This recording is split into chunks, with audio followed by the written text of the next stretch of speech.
Halo guys, welcome back to Duduk Cerita Podcast. Jadi Duduk Cerita adalah podcast dengan topik psikologi yang website terasa nongkrong atau santai. Harapannya awareness masyarakat terhadap psikologi bisa meningkat sesuai mental health guys. Kenapa duduk cerita? Jadi duduk cerita ini berawal dari duduk perkara yang umumnya ada di bidang hukum. Jadi kita buat aja versi psikologi. Kita terlalu cepet gak sih? Tapi nggak apa-apa lah. Ini topik easy banget soalnya. Gokil. Easy banget. Tapi by the way kita masih di serinya psikologi humanistik. Nggak lupa di psikologi humanistik juga value-nya adalah individu sebagai satu kesatuan, yang artinya setiap orang tuh unik. Iya, Gitu. Ya kalau mau lebih lengkapnya nonton episode selanjutnya guys. Oke. Nah di sini adalah kalau tadi teori Maslow. Teori Maslow. Nah ini Carl Rogers. Dia fokusnya di personal growth dan self actualization. Iya. Jadi bisa dibilang kayak level up ya gak sih? Iya. Kalau kalian udah nyampe atas nih self actualization, Yang paling atas ini upnya lagi. atau mungkin kalian masih di level yang lain di sisi, maksudnya kalau pakai teori yang Maslow, kalian masih belum level atas tapi kalian udah punya kesadaran diri, udah punya awareness terkait personal growth, dan it's okay juga kalian pakai dua teknik di mix and match sesuai kebutuhan kalian gitu, sesuai ya needs-nya kalian. Karena kan ini tuh lebih ke dasarnya, fondasinya. Jadi ya kita nggak mesti saklek gitu. Nggak punya saklek gitu. Nah berhubung ini lebih ke personal growth dan self actualization, itu poinnya ya. Personal dan self. Berarti memang ini tuh biasa disebut sebagai person centered theory. Iya, jadi pendekatannya, approaching-nya tuh lebih ke diri sendiri. Oke. Kita nggak pakai kognitif dan lain sebagainya. Kita nggak pakai sosial atau lingkungan gitu kan terkait gitu. Literally person. Karena ini humanistik gitu.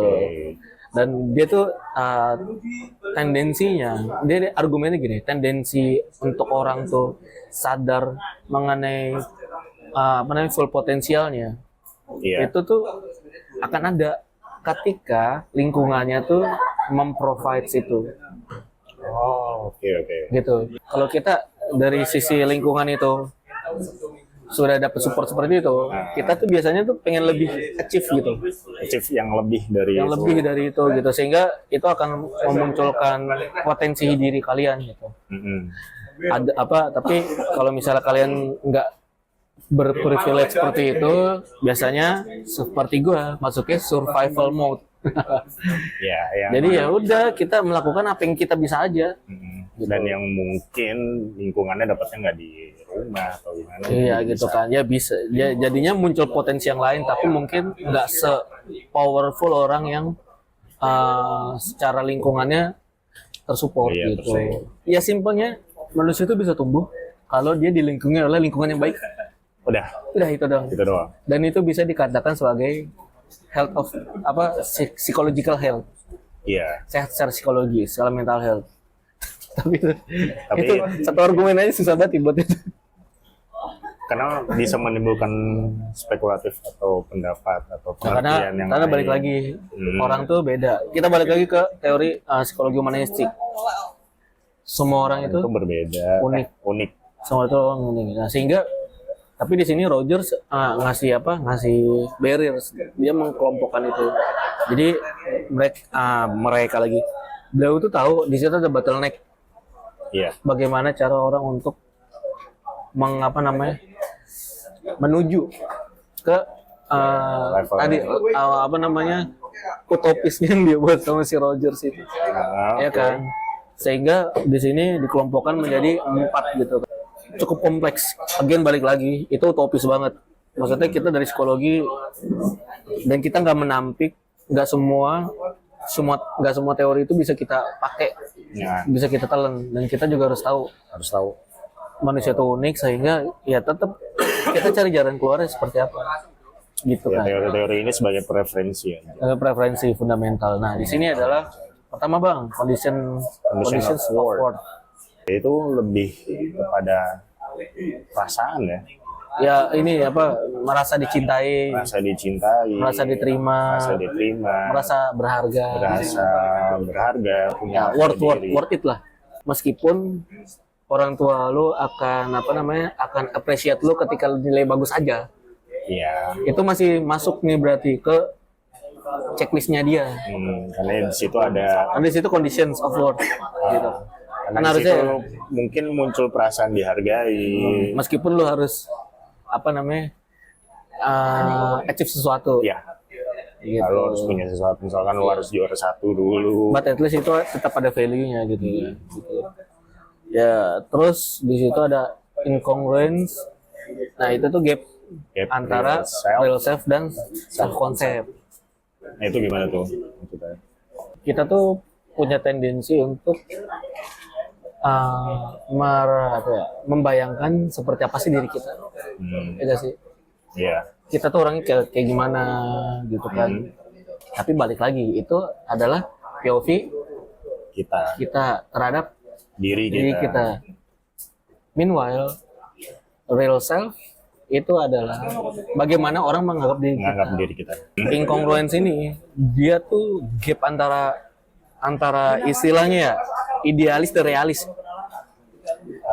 Simpelnya gitu. Kita idealis mau punya hidup yang begitu-begitu. Ini balik lagi, kita udah bahas kok. Kita pengen work life balance, tapi sadari dulu levelnya gitu. Itu idealis. Kita bisa bilang ya, work life balance itu idealis. Too good to be true. Untuk kita yang bukan privilege, yang nggak punya pilihan, kan kita nggak mau kan. Iya. Realitanya seperti itu. Nah, kalau itu bisa disamakan, berarti bagus. Ya kan? Kayak misalnya bukan di jas disamakan. Ya bener sih, di jas juga. Jadi kayak kalau misalnya kalian idealis, terus ternyata realitanya nggak bisa menggapai idealis kalian, jadi di jas. Harusnya begitu ya, bener-bener kata lu. Sorry. sorry. Ya, jadi bener-bener. Nah, tapi kalau kalian tidak mengadjust itu dan ada gap, nah itu namanya incongruence. Itu barriernya. Terus ada lagi defensiveness. Nah, ini adalah peningkatannya incongruence. Kan kalau tadi kita sadar antara idealis dan realistis itu nggak ketemu nih, ya kan, entah apa low expectation atau self expectation gitu kan. Nah, ini adalah ketika real self ini menjadi ancaman untuk idealisnya dia. Lu punya idealis, ya kan, tapi ternyata realistis lu nggak mengizinkan itu. Kalau lu incongruence, lu bisa jadi bodoh amat, lu bisa jadi hidup dalam mimpi lu. Ya Squidward. Itu incongruence. Dia ada dua tipe sebenarnya. Si defensive ini. Karena itu mungkin terlalu umum ya kalau gua ngasih study case-nya gitu. Sebenarnya di defensiveness ini ada dua output. Output pertama itu distortion. Sehingga memunculkan alibi. Jadi contoh gini, misalnya lu lari nih 100 meter. Ya, olahraga itu paling gampang sih, soalnya lu latihannya sendiri dengan rutinitas yang cukup panjang, tapi dibuktikan cuma satu kompetisi doang. Iya benar. Jadi kayak kompetisinya sehari, tapi persiapannya tuh 6 bulan. Berbulan-bulan. Berbulan-bulan, dan itu butuh disiplin yang sangat tinggi. Ya, sangat tinggi gitu kan, dengan resiko yang ada gitu kan, selalu menghantui. Lu imagine nggak kalau misalnya lu lari runner ya kan, terus lu nggak juara 1, pasti kecewa sih. Tapi lu pakai lebay. Gue tadi ketarik, makanya gue nggak menang. Itu distortion. Nah itu sepatunya nggak enak. Nah sepatu nggak enak. Bener. Nah itu part of defensive guys. Sama satu lagi ada denial. Denial yang kita tahu lah. Ya udah, itu nggak perlu dijelasin nggak sih? Iya. Capek banget aja, panjang ya. Sama satu lagi organization. Nah ini level up-nya incongruence. Karena apa? Gap-nya gede banget. Jauh banget antara realita dan konsep idealisnya. Iya, yang mau kita tuju. Sehingga kan tadi kita udah jelas ya, pertama tuh ada incongruence. Tapi ketika incongruence-nya itu nggak jalan, akhirnya muncul defensiveness. Iya, Makanya gue pakai case-nya orang ujian UTS. Jadi ketika dia nyampe incongruous tuh, ya yang bener kan belajar kan, ya kan? Di-adjust lagi. Dia adjust gitu. Akhirnya muncul dari condition of worth. Iya. Akhirnya jadi nilai bagus. Hmm. Akhirnya tuh validasi lah, merasa dicintai gitu kan, merasa berharga karena nilainya bagus. Tapi ketika si incongruous itu Nggak berjalan. nggak checklist, nggak berjalan, dia muncul defensif. Jadinya gue nggak begitu kok, gue tadi easy aja, gue ngantuk gitu, jadi gue ngisi ngasal gitu. Nah tapi disorganization itu saking jauhnya, lu sampai nggak bisa defensif. Saking jauhnya lu nggak sampai nggak bisa lebay, lu sampai nggak bisa denial. Sampai lu nggak tahu. Bukan nggak tahu, nge-freeze justru bang. Menurut gue ya nggak tahu ya, mungkin nah karena kita kan bisa dibilang S1 psikologi gitu kan, kita di program S1 psikologi, mungkin ada psikolog ya, teman-teman psikolog yang ngerti boleh diskusi juga di bawah. Tapi menurut gue disorganisasi itu udah harus ke psikolog, karena menurut gue major ya harusnya ya, karena udah sampai sebegitunya gitu. Oke. Karena disorganization itu kan basic kayak ya udah berantakan istilahnya gitu. Udah nggak tata rapi. Iya, jadi menurut gua itu udah bahaya sih, udah major condition gitu. Ini teori aja gitu. Kalian bisa skip teori yang awal tuh apa namanya, Maslow teori. Kalian langsung ke sini karena kalian ngerasa argumennya gampang, cuman itu doang, cuman condition of worth-nya tercukupi, udah itu aja kan sebenarnya kan, sehingga memunculkan self actualization, sehingga kalian bisa tanpa level-level yang Maslow punya itu, kalian bisa langsung nge-set goal langsung apa, meaning of life, meskipun nggak punya skill setnya. sulit ya, kalian bisa cari teori lain gitu. Ya kalian, tapi ya balik lagi ya, sesuatu yang utopis, sesuatu yang idealis memang ada harganya guys.